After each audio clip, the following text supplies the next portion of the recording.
Hello friends, welcome back to my channel Edu Gyan Care. और आज की इस वीडियो में हम बात करने वाले हैं क्लास 6 की हिस्ट्री का चैप्टर नंबर 7। इससे पहले के 6 चैप्टर्स मैंने आप लोगों को कंप्लीट करवा दिए हैं। अगर आप लोगों ने नहीं देखा है तो उसे जाकर प्लेलिस्ट में देख लें।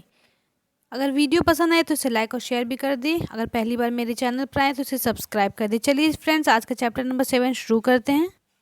तो हमारा चैप्टर है Ashoka the empire who give up war. ठीक है, a very big kingdom and empire, यानी जो बहुत बड़ा किंगडम होता है उसे हम लोग क्या कहते हैं, एम्पायर कहते हैं। The lion that we see on our notes, जो भी है, जो लायन की तस्वीर हम लोग देखते हैं अपने नोट पे और कोइंस पे, उसकी एक बहुत ही पुरानी हिस्ट्री है। उसे कार्व्ड किया गया था स्टोन पे और उसे रखा गया था सारनाथ में एक स्टोन पिलर के ऊपर। Ashoka was one of the greatest ruler, Ashoka जो है बहुत ही ग्रेट रूलर थे हिस्ट्री में। और उसने क्या किए थे, बहुत सारे इंस्ट्रक्शन और इंस्क्रिप्शन बनवाए थे पिलर्स के ऊपर। ठीक है, एक मिनट। तो देखिए यहाँ पे अशोक ने क्या किया था, बहुत सारे स्टोन्स पे, पिलर्स पे क्या किया था, इंस्क्रिप्शन लिखवाए थे। मतलब कुछ कुछ जो लिखवाना होता है उसे पत्थर पे कटाई करके उसे कहते हैं इंस्क्रिप्शन कहते हैं। ठीक है, तो ये हुआ था, ये अशोक ने करवाया था। तो उसके बाद यहाँ पे है कि उससे पहले जान लेते हैं कि किंगडम और एम्पायर में क्या फ़र्क है। The empire that Ashoka ruled was founded, जो अशोका ने जो मतलब ये अपना किंगडम बनाया था, किंगडम मतलब होता है छोटा, मतलब छोटे एरिया के बारे में। और जब एम्पायर होता है वो बहुत बड़ा एरिया का जब रूलर होता है उसे कहते हैं एम्पायर। ठीक है, तो जो एम्पायर जो है, जिस एम्पायर को अशोका ने बनाया, अशोका ने जिस पे रूल किया था, उसे उसे फाउंड कौन किया था, उसे फाउंड किया था उसका ग्रैंडफादर ने किया था, जिसका नाम था चंद्रगुप्त मौर्य। आज से 2300 साल पहले चंद्रगुप्त मौर्य वास क्या, चंद्रगुप्त जो था, चंद्रगुप्त मौर्य, उसे एक सपोर्ट जिसने किया था उसका नाम था चाणक्य। और चाणक्य एक दूसरा नाम है कौटिल्य। ये क्वेश्चन हमेशा आता है। Many of Chanakya ideas were, और जो चाणक्य के जो आइडियाज़ है वो कहाँ लिखे गए हैं, बुक में लिखा गया है जिसका नाम है अर्थशास्त्र लिखा गया है। अब यहाँ पे देख लेते हैं डायनेस्टी किसे कहते हैं। When member of same family, जब एक ही फैमिली के मेंबर जब रूल करते हैं एक के बाद एक, मतलब उसका पहले उसका फादर है, उसके बाद उसका बेटा, फिर उसका बेटा, इस तरह से जो सिस्टम चलता रहता है उसे बोलते हैं डायनेस्टी कहते हैं। The family is often called, इसे डायनेस्टी कहते हैं। The Maurya wear dynasty with 3, तो मौर्य एम्पायर जो था उसमें 3 जो मेजर रूलर थे, बहुत ही इंपॉर्टेंट रूलर थे, वो थे चंद्रगुप्ता, उसके बाद उसका बेटा बिंदुसारा, उसके बाद उसका बेटा बिंदुसारा का बेटा अशोका था। ठीक है, चलिए नेक्स्ट पेज पे। There were several cities in the empire, empire में जो है बहुत सारी सिटीज़ थी जिसे यहाँ पे ब्लैक डॉट्स में बताया गया है। देखिए, जैसे कि पाटलिपुत्र हो गया, यहाँ टक्सिला हो गया, उज्जैन हो गया।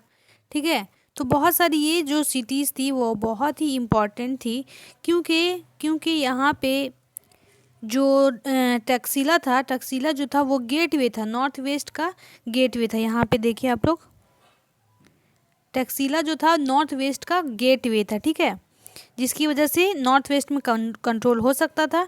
उसके बाद है including central Asia with Ujjain lay on the route from north south, और उज्जैन था बीच में, सेंटर में था। ठीक है, उज्जैन, जिसकी वजह से नॉर्थ और साउथ में अच्छे से कंट्रोल हो सकता था। उसके बाद था पाटलिपुत्र, वहाँ से भी पूरे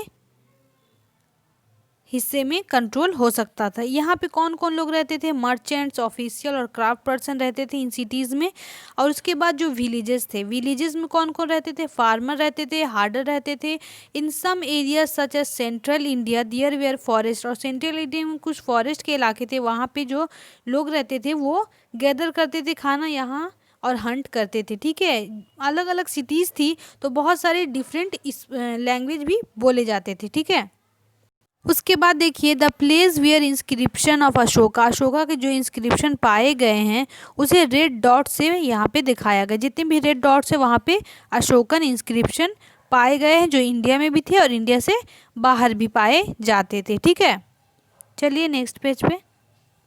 देखिए, जिस तरह से अलग अलग सिटीज़ थी, वहाँ पे अलग अलग जगह में अलग अलग लोग रहते थे, तो उनका लैंग्वेज भी अलग हुआ करता था, उनका खाना पीना, पहनना, क्लोथिंग, सब कुछ अलग होता था। How are empire different from kingdom, empire जो होते थे वो किंगडम से डिफरेंट कैसे हैं, वो देखिए पहले ही मैंने आप लोगों को बताया कि किंगडम जो होता है वो छोटा होता है और एम्पायर जो होता है वो बहुत बड़ा होता है।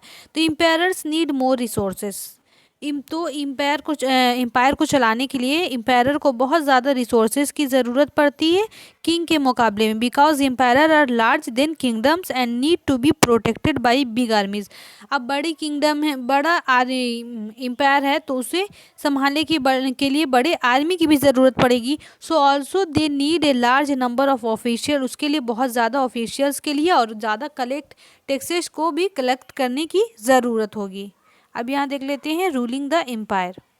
तो जैसे कि ये जो एम्पायर था वो बहुत बड़ा था, तो इसको रूल करना भी थोड़ा मुश्किल होता था। देखिए यहाँ पे लिखा गया है कि as the empire was so large, जैसा कि हम लोग जानते हैं एम्पायर जो था वो बहुत बड़ा था, तो डिफरेंट पार्ट जो थे वो डिफरेंटली रूल किए जाते थे। हर पार्ट को एक ही जगह से रूल नहीं किया जाता था। जो एरिया था पाटलिपुत्र का वो डायरेक्ट कंट्रोल में था, एम्पायर के डायरेक्ट कंट्रोल में हुआ करता था। This mean that official were appointed to collect taxes from farmer, herder, craft person and traders. ये सारा कुछ टैक्सेस कलेक्ट करने का काम डायरेक्ट पाटलिपुत्र से होता था। और जो विलेजेस और टाउन में रहते थे उसको भी अलग जगह से, जैसे टैक्सिला और उज्जैन से भी उसे कंट्रोल किया जाता था। Officials also punished those who disobeyed, और ऑफिशियल को भी पनिश किया जाता था अगर वो रूल के खिलाफ जाते थे। ठीक है, जो पाटलिपुत्र का एरिया था वहाँ पे बहुत सारे जो ऑफिशियल्स होते थे उनको सैलरीज भी दी जाती थी और बहुत सारे जासूस भी रखे जाते थे ताकि उन पर नज़र रखी जा सके।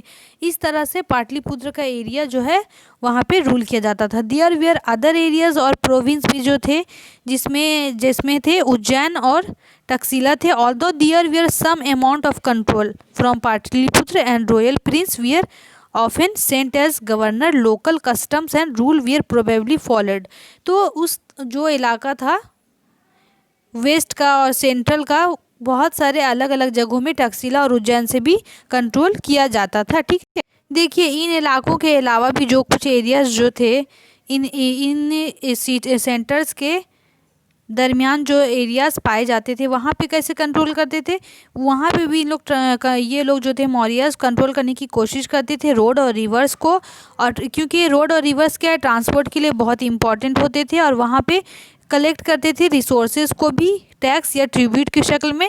और उसके बाद अर्थशास्त्र हम लोगों को बताता है कि नॉर्थ वेस्ट जो था वो इम्पॉर्टेंट था ब्लैंकेट के लिए, और साउथ इंडिया जो था वो गोल्ड और प्रीशियस स्टोन्स के लिए बहुत ज़्यादा फेमस था। It is possible that this resources were collected as tribute. तो ये जो रिसोर्सेज को हासिल करते थे वो किस शक्ल में हासिल करते थे, ट्रिब्यूट की शक्ल में। अब देखते हैं ट्रिब्यूट और टैक्स में क्या फ़र्क होता है। ठीक है, देखिए जो ट्रिब्यूट होता है, टैक्सेस के बारे में तो हम लोगों ने पहले पढ़ लिया था कि कोई भी चीज़ पर मान लीजिए कि पिछले चैप्टर में हम लोग पढ़ा था कि 1/6 हिस्सा देना पड़ता था लैंड होल्डर को, या फिर अपने जो भी फसलें उन्होंने उगाई उसका कुछ हिस्सा देना पड़ता था। लेकिन ट्रिब्यूट में ऐसा नहीं है, ट्रिब्यूट रेगुलर बेसिस पर नहीं दिया जाता है।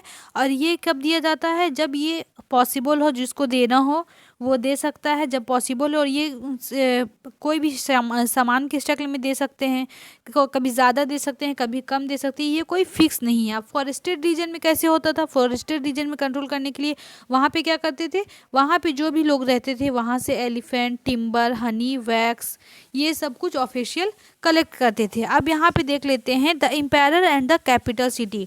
मेगास्थनीज जो था वो एक एम्बेसडर था जिसे भेजा था चंद्रगुप्त मौर्य के दरबार में भेजा गया था। किसने भेजा था, उसे ग्रीक रूलर ने भेजा था, वेस्ट एशिया ग्रीक रूलर जिसका नाम था Seleucus Nicator.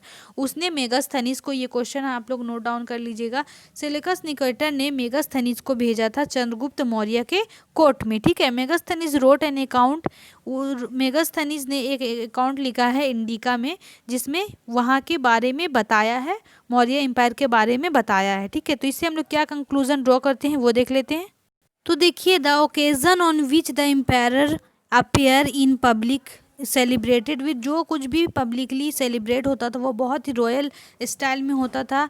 He is carried in golden plankton, उसको बिल्कुल गोल्डन, उसका जो भी सामान होता था गोल्डन से बना हुआ था। His guard ride elephant decorated with, जो भी उसका एलिफेंट था उसको भी गोल्ड और सिल्वर से डेकोरेट किया जाता था। कुछ जो गार्ड्स होते थे और वो हमेशा गार्ड्स के बीच में रहता था और कभी भी सेम बेडरूम में 2 नाइट के लिए नहीं सोता था। इससे पता चलता है कि उसके जान का भी खतरा हुआ करता था।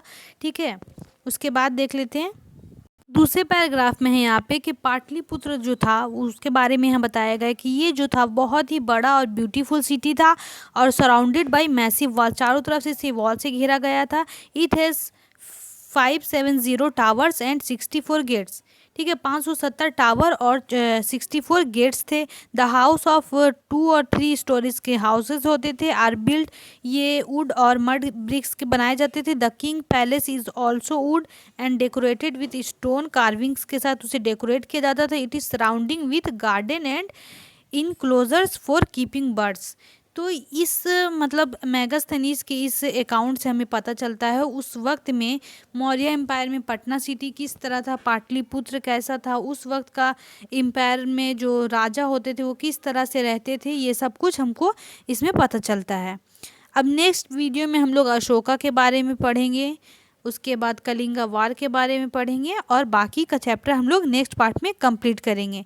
फ्रेंड्स, अगर आप लोगों को ये वीडियो पसंद आए तो इसे लाइक शेयर और सब्सक्राइब कर दें। Thank you friends.